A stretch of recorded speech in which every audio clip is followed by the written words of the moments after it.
how I built my confidence and became successful. And this is over a 10-year period, so I'm not just talking about like last week or last month. This is like kind of a quarter of my life, or maybe even about half. So I want to explain this because this is why I built this channel. This is why I got into teaching. I always struggled with confidence growing up, or for a large proportion of my life, due to being bullied at school. Most of which being bullied at school, it affected me. Being judged, being laughed at, being physically bullied, verbally bullied, and then developing anxiety because of the bullying and the trauma and the bad experiences, and then the fear that bullies put into me. The fear of the confrontation of bullying at the time, and then the after effects, and then the stories and the voices and the negative thoughts that were born out of those traumatic experiences continue to plague me, continue to haunt me for many years of my life, and make me feel insecure about pretty much everything, and make me feel not good enough. So like most kids, most young men growing up, when you go through that, you're trying to figure a way, you're trying to fix yourself, you're trying to get better, you're trying to get back to normal again, you're trying to be happy, you want to feel all the normal ways that any young man would want to feel. And you tend to escape through movies. For me, Batman growing up was like a saving grace. I loved Batman, I loved the story. There's many layers to the story, but it was about a guy that was troubled because of a traumatic past. Obviously his parents got killed, but it was more a metaphor with someone that was struggling to deal with their past and the effects of trauma, and how Batman had to confront his demons and his fears in order to build himself back up again, build his confidence back, and then to go on, make sense of the world, and try and fix himself, basically. So it was a confidence building process that Batman went through, going from Bruce Wayne, the billionaire who was born into money, but his parents were killed, and then becoming Batman, becoming a vigilante who is, for what I understand, for the most part, is working from good morals, good values. He's going out and fighting crime. Like, he's obviously angry because his parents were murdered, and the injustice and in Gotham City. So I know I went off on a bit of a tangent, but I like Batman, and I like explaining things in my own way. So for me, Batman really resonated growing up, and I related to the fact that Batman had these social issues that I had. He struggled socially. He was like, Colin Farrell described it really well. Colin Farrell said he loved Batman growing up because Batman was awkward. You could see that he was awkward socially, that he had issues, but he was confident as well. And that made him amazing. That made me and Colin Farrell growing up, be inspired by Batman, and want to be a little bit like Batman in my own life. And being that I was awkward socially, or I wasn't awkward all the time, but I could get awkward in a lot of moments, and I was.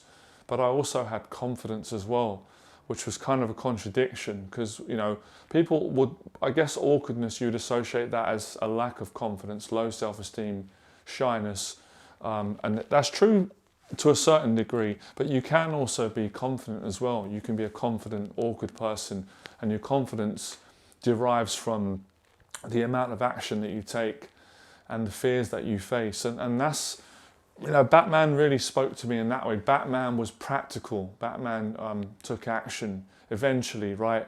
He had to get his mind together. So I did that in my life. I got to a point, just like Batman, where I was ready to look at my demons and my fears, which I wasn't ready to look at for so many years, so much blocking it out, denying it, not really being able to accept it because of being so ashamed and so hurt by it. I got to a point in my life where I was like, enough is enough, I've hit rock bottom now, can't run from this anymore, can't deny it. I want to face my demons, I want to face my fears, I want to get my confidence back. I want to be free, as free as I could be. I don't want to be under the constraints. I don't want to feel trapped anymore. I don't want to feel shamed. I don't want to feel like I'm hiding from the world. I want to feel good about myself. So I just faced, well, there were many areas that I was afraid of, one of which was talking to girls, talking to women. That was always a childhood fear of mine because of the damage that was done at school from bullying. And I went to a mixed school, And obviously growing up, girls are a big part of your childhood, your upbringing, and as a young man, you want to get a girlfriend, you want to be, it's normal, you know. You want to be liked by girls, or you at least want to be liked by one girl. And if you get rejected by girls, which I did, and you get bullied by guys, and you see other guys getting attention from girls and you didn't get attention, it affects you. So I started to face my social fears with women and speak to women. And it's not just speaking to women that the fear is, but it was the fear of being myself, of showing myself, of being vulnerable, of you know, being emotional and not hiding and not protecting. And that took some time. So I did that, and in the process I gained a lot of confidence and eventually got a girlfriend. Moving on to the other fears that I had, the fears around like being able to defend myself and stand up to bullies, but learn obviously in an integral way to learn martial arts. For me, boxing, I loved Bruce Lee growing up, Van Damme, Schwarzenegger, and then I loved boxing, Nigel Benn, Eubanks, now watching Lewis, great Lennox Lewis, Tyson, then later on Ricky Hatton, Kawasaki, Steve Collins. So I was very inspired by boxing, and one of my huge fears was to have a boxing match, to do the sparring and to go down to a gym with tough guys and live amongst them, train regularly. So I did that. That really helped me to gain confidence, self-respect, discipline, and really come out of my shell. And it taught me how to fight. It taught me how to learn how to defend myself. So I did that. Moving on to the next fear, which was such a big fear of me growing up, money. You know, the facing my fear of admitting that I don't have much money, I'm poor, and I'm insecure about that, and I'm scared, and I don't feel good enough to make money, and I'm scared to try and make money and to go to job interviews or start a business. I had all these insecurities that I buried for years. I never wanted to talk about it. As far as I was concerned, they didn't go on, but they did go on. They were haunting me, they were bullying me. I was being haunted the same way Batman was, with these insecurities, about my insecurities with women, with money, with people, with life, being able to take care of myself, defend myself against bullies, learn how to fight. So after succeeding, getting out of what I wanted to out of the boxing pretty much, and with dating, I started my own business, and I started going to business meetings, and I started selling and making products and teaching. And then I got over that fear. I started to make money. I started to help people. People started to come to me, obviously, and want to hire me and pay me to coach them, to do confidence coaching, dating coaching, life coaching, social coaching, all that stuff.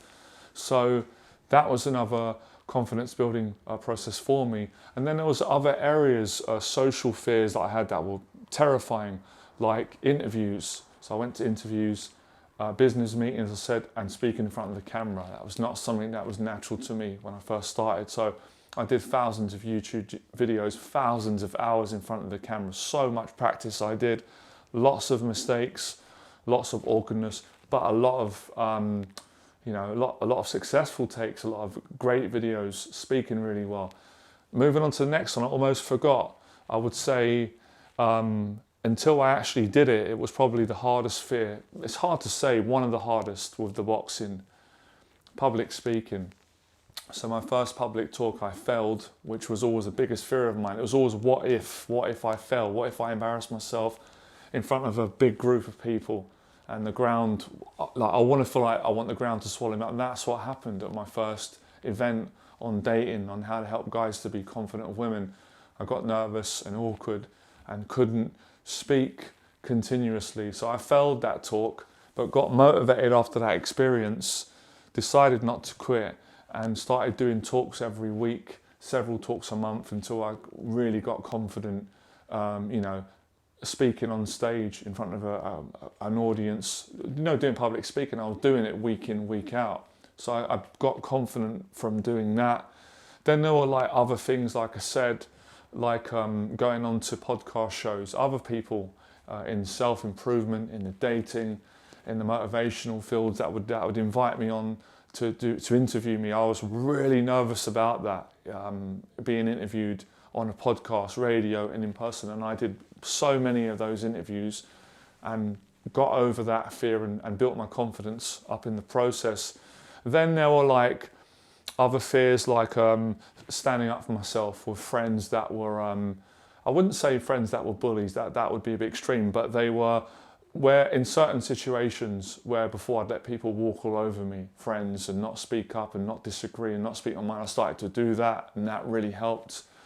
And then I got rid of, separated from the negative social circle and made new friends, made positive friends, and I had lots of fears about that. For me, it wasn't so much that I didn't have the confidence to do it, I always lacked the discipline. I always kept going back to bad relationships because I had low self-esteem at that time, and as I said, I didn't have the discipline to make a decision to not hang out with people that I felt were toxic and that I didn't enjoy being around, and to go and form positive relationships. So I did that. So if you can hear my story, all the confidence I gained. And I want to make a point of saying this, and I kind of knew this before I became successful, when I was unsuccessful in every area of my life. I always observed successful people. I was fascinated as a kid. I would always look at actors and observe them, everyone, men, women. And the thing that I noticed, that they all seemed to project, and they all had, not that they were perfect, none of us are, I'm not, but they all had confidence. I noticed that they were confident in speaking. They felt good about themselves for the most part. They sold themselves well in interviews and stories and their body language, and they looked good and they sounded good. And I thought, I want a part of that. I want to have that confidence. And that's what made me realize, that's why these people are successful. Yes, they're hardworking. That is such an important factor. But the success, the confidence attracts the success. People are drawn to them. Success is drawn to them. Or in another way of saying it, they create success because of their confidence and their self-esteem and the energy and their enthusiasm and the belief they have in themselves. So I noticed this, and my whole life, for me, I had to dedicate all my life from the point where I told you I hit rock bottom and I couldn't run anymore from my fears and my insecurities. And I speak about Batman a lot because that story, even though it's fictional, there's a lot of truth in it. It got into my psyche as a kid. It motivated me. It helped me the same way the Rocky films did it. Star Wars, all these kind of inspiring stories. Some are fictional, some are based on some truth. But if you look at the fiction, there'll always be elements of truth that has happened in real time, in humanity, at different points, at different times in history. But you can apply these truths at any given time for any culture, pretty much, any gender, any time, any country, and so forth. So, that was the motivation to start teaching after. Once I got the things that I wanted, which was a little bit more money, a girlfriend, to be successful at something, and I was successful in my business, my coaching business, and the YouTube platform, many things actually, and what I learned down the boxing gym. Then it's like, now I want to start teaching, I want to start coaching guys, helping them with their confidence. And that's why I said, for me, guys, my work is not just about helping guys to be confident with women. When I first started, it was about that. That was just the area I focused on. But obviously it's evolved, it's changed over the years. I've changed, my clients have changed. And it's about helping guys to be confident, yes, with women, but in all areas of life, or in all the areas where they want to excel in. And I don't think there's an area that I haven't mentioned today that most of you wouldn't want to succeed in. I don't think I've ever spoken to a client who doesn't want to improve their finances, make more money. Obviously, I've worked with clients that are wealthy, that have a lot of money, and they don't really need, but most people would like to make more or get better at managing their finances. I've never spoke to a client who doesn't want to be good at public speaking, or at least do it, or to get fit, improve relationships, and to be successful at something in life, because I always wanted to be successful at something, to have that sense of achievement and feel like my life means something, that hasn't been a waste of time, and all the struggles and the traumas that I've been through and all the good times haven't been in vain. It hasn't been for nothing. I don't want to be a victim, and I don't want to be in a position where I'm allowing other people to compromise my happiness, my free will, my values, the way that I want to live.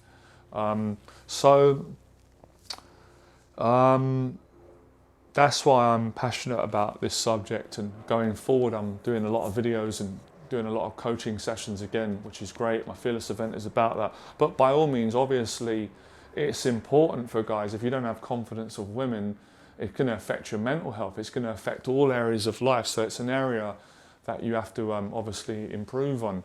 But yeah, generally speaking, what I've learned about people, guys, men, women in the world, is people really seem to gravitate towards confidence. There's something about it. I still don't fully understand all of it, and that kind of leaves some more room for learning. But I know enough to be an expert on teaching people, or guys specifically, how to build confidence when they've come from a traumatic background, which most of us have, right? None of us have had perfect upbringings. We've all been through things that have affected us, but it's learning how to move on from those things. Now, I'd say this, and this comes up a lot in coaching sessions with clients, and it was important for me. I think one of the most helpful lessons I've learned throughout all the years and going through this journey, if you want to call it a journey, is it's not just about being confident, things going well, being successful. It's handling when things don't go well, when you don't feel confident and you get setbacks, or people are nasty, or people are critical, or people are not supportive, or people try and bring you down, or negative thoughts in your head that keep surfacing or trying to beat you into submission and make you quit and give up on your dreams, or make you feel like you're not good enough and everybody else is. And it's getting past that. And I was able to thankfully do that.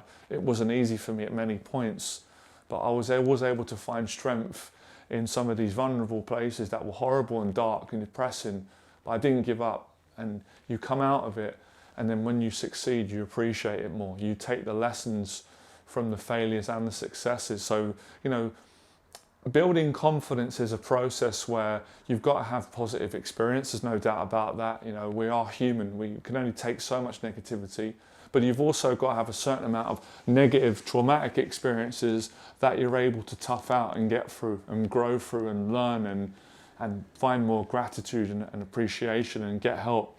And then it's a combination of being accountable, looking at yourself and not projecting and blaming other people, and changing your bad habits and changing them into good ones. So it's a whole process, it's a whole development, and I love it, and that's why I've been fascinated with it. It's not like, I've clocked it now, I know everything. I don't know everything. I'm still teaching, I'm still learning. Even when you become successful, you don't know everything. You're still human, you still have fears, you still have insecurities, and there's always a new day. So that's how I did it. And obviously my mindset changed over time along with my action. So at the start, like all my clients, I had self-doubt. I didn't have a positive way of thinking. I didn't know how to think positive. I didn't really have that guidance in that way growing up. My dad helped me a lot in ways, but obviously, as we know, most of our parents are not life coaches, but we don't expect them to be confidence coaches.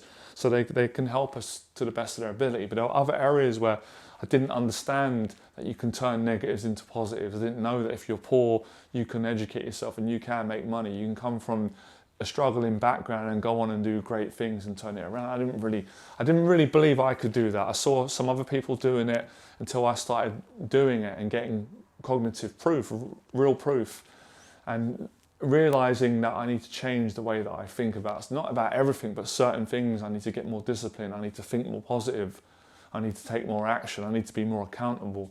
I need to learn from others. I need to socialize. I need to get out. I need to help. All these little things that you learn along the way, all right? So this video will be continued. So I wanted to leave you that message. I know you'll get a lot out of it. And that's my understanding on confidence, building confidence, a bit more about my story and why I do what I do and why I'm passionate to help guys that have got anxiety and struggle with confidence. And I've got full 100% confidence that any guy who puts his mind to it and faces his fears consistently enough can gain that confidence and be successful in his life, all right? Fearless.